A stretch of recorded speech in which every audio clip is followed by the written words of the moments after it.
Hello and welcome in. I am Miss Kinghorn and we are back here in our Red Lane Zoo. And this time we are building for the adorable little Nine-Banded Armadillos. And to kind of give you some context of where this actually is. So behind us is the Red River Hog, so which is like the 3 episodes ago now, comes into there, and they're basically the start of that big sort of curve of the 3 habitats in that little circle that we have been building on. And then this one is on the opposite side of that path, so you've got a nice wide path between these 2 habitats, and because of the height difference the animals never see each other anyway, so they're nicely sort of tucked away in here. And because they didn't need so much space, I thought this would be a perfect little spot for them in here, just near the entrance as well. So that building that you could sort of see the edge of, that is an extension of the sort of main entrance building. So if you were to go in the main entrance and then turn right, you had like the information booths and then the restaurant, and then there's this kind of like big staff building on the side, and then there's the toilets, because I realised that we didn't have any and it was upsetting the guests because they all had to leave because they needed the loo. So basically there's a big extension coming off the side of here just for them to go to the toilet. That said, they're now staying in the zoo a lot longer and are a lot happier in there, but it makes a nice sort of backdrop for this habitat to go into here. And then we are going to actually have another habitat on the other side of this little path. Now this little path is going to lead into the hard shelters for both of these habitats. So it's going to be 2 habitats either side of this little bark path that you can just sort of see, and then you're going to have an indoor area, and you're actually going to be able to walk in, not necessarily walk in, but you're going to have a closer view of the indoor areas for these both of these animals as well. But that is coming up later on, and not to give away too many secrets in here. So we're using the same little stone pieces that we used on the collared petri, if my memory serves me correctly, into here. And then also the these stalactites, which work really well for like little sort of rocks where there's different changes in terrain. And I do like to sort of get in different heights sort of areas in here for the sort of animals to move around on, and it gives a good sort of change of perspective for guests as well if they're looking sort of up or down or things like that. Obviously this one is very, very subtle and not quite so obvious first of all, but we do change some of the terrain up into here as well, so it kind of fills out this little area. And that's the plan as we go for here. So these little guys that we get in here, we just have a pair of them because they are solitary animals. They don't like to have like big families or anything like that, so this is sort of the first animal really that we've got in that is just a pair. Now I feel like this habitat is too big for just the 2 of them, and it could very well be shortened and made a lot smaller, but I kind of built it as it is in the plan. So I go back to this plan basically in every video. And if you haven't seen any of the others, then definitely do go and check those out as well. But this plan is of a real zoo that is currently being built in America, and I'm not building a recreation, but I'm taking a lot of inspiration from the zoo map that has come out by the architects of this new zoo. And so I really wanted to kind of keep it as true as I possibly can to the build that we are taking inspiration off of. But I don't know what animals are going in the zoo. So it's really sort of guesswork when it comes to what animals go where. The only animal I know for certain that's in this zoo is the bird's taper. And that is the only one that is listed in the zoo map. Nothing else. There's no key, there's no nothing. So it really is just guesswork as to what we get in here.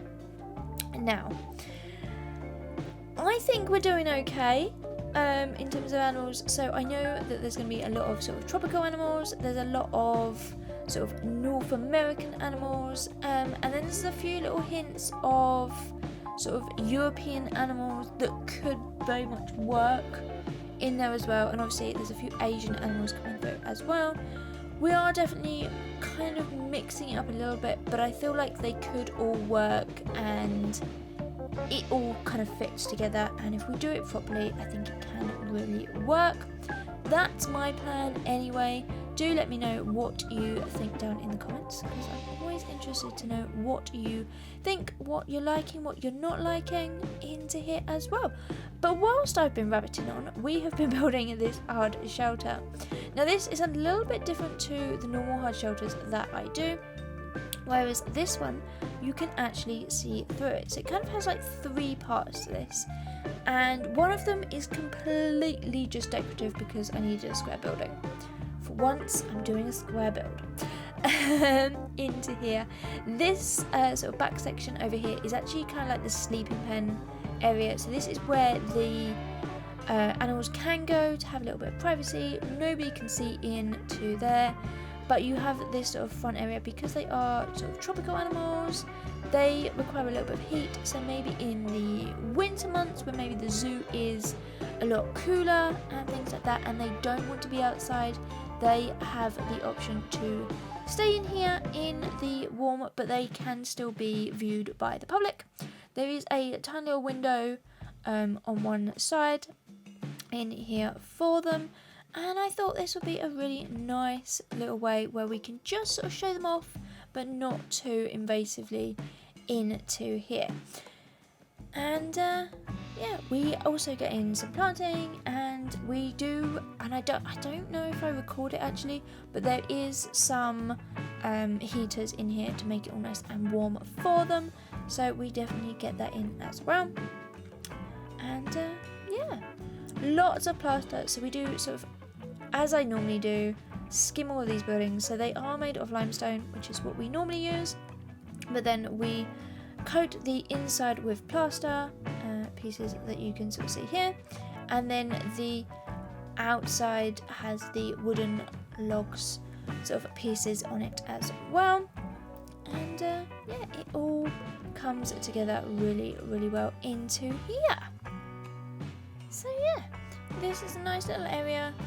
As I say, we get some planting, lots of sort of nice, we also get some enrichment and bedding, and lots of nice little things in here for them to sort of use and enjoy as well, and things that probably would be a little bit more realistic. So there is like leaf litter and stuff, which I feel like the zoos kind of use on the floor to kind of make it a little bit softer for them as well. But we do get some of those up, which they don't really use. It's not an enrichment item, so there's no sort of like animation that goes with it, but I kind of would have thought that maybe something like a little bit of maybe it crunching or it moving underfoot, I don't know, but that's kind of my idea, is that it's sort of useful and usable in there as well for these animals. And they're a little bit different to what we've normally done. I mean, the last 3, I mean, we've had the Red River Hog, we've had the Collared Pigeon, and we've had the Wild Boar. So yeah, these are a little bit more fun, a little bit different kind of animals to get in here. And the next habitat that we're going to do in here is also going to be another sort of smaller little one as well, that is a little bit different to the larger habitats that we have been doing in here for them as well, which I think is a nice change for this little zoo in here. But yeah, so elephant in the room. You're getting 2 Planet Zoo videos back to back in here. Not normally something I wanted or set out to do, and I had a spare morning, and I was like, right, I'm gonna go and build a castle in The Sims. And I set out to do that, and I had all my inspiration, I had my plan, and I was letting the game load in, and I thought I'm just gonna go onto X. And then I noticed that there was a leak of the new Sims 4 castle kit, and I was like, well, what is the point of me building a castle when in a couple of weeks I'm going to be building a couple of days I'm going to be building a castle with the new stuff. No point recording one today because, well, I can just build one next week. So I quickly changed my plan, and this is the outcome of this. But because the new kit doesn't come out just yet, and well, it's actually been out a couple of days at the time of this being released, I wanted as much time as I possibly could to kind of play with it and build with it and record all of the videos and do stuff like that, which I wouldn't have had time to do had I kept my normal sort of schedule. And you wouldn't have really had a castle at all. You would have just had another build. And I thought that wasn't really what I wanted to do, because I've pretty much lost all my inspiration for The Sims at the moment. I want to build a castle, and it's a castle or nothing. So I figured, let's come into Planet Zoo, we can work on this and get a little bit of a head start on this habitat in here. So that is the reason why you have a double video in here back to back, and you're probably going to keep up with the same sort of schedule. So we're going to basically then have like 2 Sims and then one of these Red Lane zoos, and then go back to the normal sort of pattern that we have been working on for since we started with this in here. But yeah, we're coming up, we're doing all of the wood on the outside. So this I don't actually change the colour of, and I'm not really sure. I actually quite like it all being the same colour wood. I feel like normally I would change the wood so that it's slightly different and that you can see that there's like differences in it. But honestly, the same wood, when it hits the light like it does right here, it actually looks okay, that it is kind of like all freshly painted the same, and it looks really useful. I don't know if that's the right word to describe it, but it looks good. And we do also have a slight bit of lighting issues, depending on sort of which area you look at, because it can be quite dark, especially around the back here. But that is just going to be sort of staff area, nothing really to see around the back here. Now I did try to kind of go all out and put wooden panels on the top as well, which is something a little bit different to what we have done in previous ones, but in the end I didn't particularly like the look it was going to give me, so I have changed it back to the plaster pieces. And slight disclaimer, you'll notice it in a second, the colours are all different, and I don't know where they all got mixed up, and they shouldn't have done, and I apologise for that, but I do fix it. So you do have all of that. And then this little area was driving me bonkers because it was too big for some pieces, too small for others, and in the end we had to use these little pillar pieces, which is what cued me in that it was all the wrong colour. But we get there in the end. So this actually has a flat roof on it and then a pitched roof, which is something a little bit different, and we've not done one of these in a while, but we do use the same plaster pieces that we get out everywhere else for our roofs, and then we just place them on an actual roof piece that is here, and then I just delete the asphalt roof so that it all kind of works throughout here. And then voila, roof is done, and it's at the right pitch and it fits, and yeah, it's a really simple little cheat in how to sort of get the perfect angles for these roofs into here. And then yeah, because we're not using normal pieces or normal walls, I go for a very simple plaster panels all throughout here just to make that look better. And yeah, it doesn't match. I don't know why, but voila, magic. as if I do anything off camera, there is it all changed, and we are grabbing in the outside lighting. Now I'm not sure how well these lights are going to work because they are up in that little recess, but it does work to some extent. So this is now going to be the outside sort of area, and we're using some of these bigger rocks and pieces in here, which I really actually like. These are part of the collection that I made when we started in here, and then some of the trees that we've used elsewhere in here as well. And this is the same tree that we used for the inside as well. Now they can't climb. I feel like they should be able to climb on these. It doesn't really make much sense that they can't, and I'm kind of annoyed that they don't interact or do anything with them. I don't know, it just feels like they should be able to sort of climb around and do other bits with it, but no, we can't into here. But we do grab out the burrow so they can go down into there as well, which I thought was a nice little bonus in here. And I haven't actually set up I think it's a web link that sort of links in a billboard to the burrow, but I mean that's something that we could do in there so that the guests can see them in there. There is actually a screenshot from down there again, and I said this last time, trying to take screenshots of animals when they're not cooperating, yeah, I got frustrated and I nearly rage quit on them. I've got to be fair, they were not playing ball into here. But here comes the buffalo grass. Shocker, this is the first thing that always goes down, and I'm using a two-tonal look here. So this is the normal grass, and then the dry grass is in here, which just has that slightly more yellowy tinge to it, which I absolutely love. Mixing the two together just to make it look a little bit more realistic, and then adding in the sort of soil and sand and all of that just to kind of add to that whole sort of grandeur of this, and then trying to find plants that they like. And this one's actually probably the best fitting kind of level of planting, I've got to be fair. Lots of brambles, lots of blue stems that we get in, and also these little tick seeds. These look really cool, I've got to be fair, and just add to that whole sort of grassy kind of look in here. I did want it to kind of be very sort of barren in places as well, like it's been sort of scrubbed away and things like that, but we do grab out my go-to rock pile in here as well.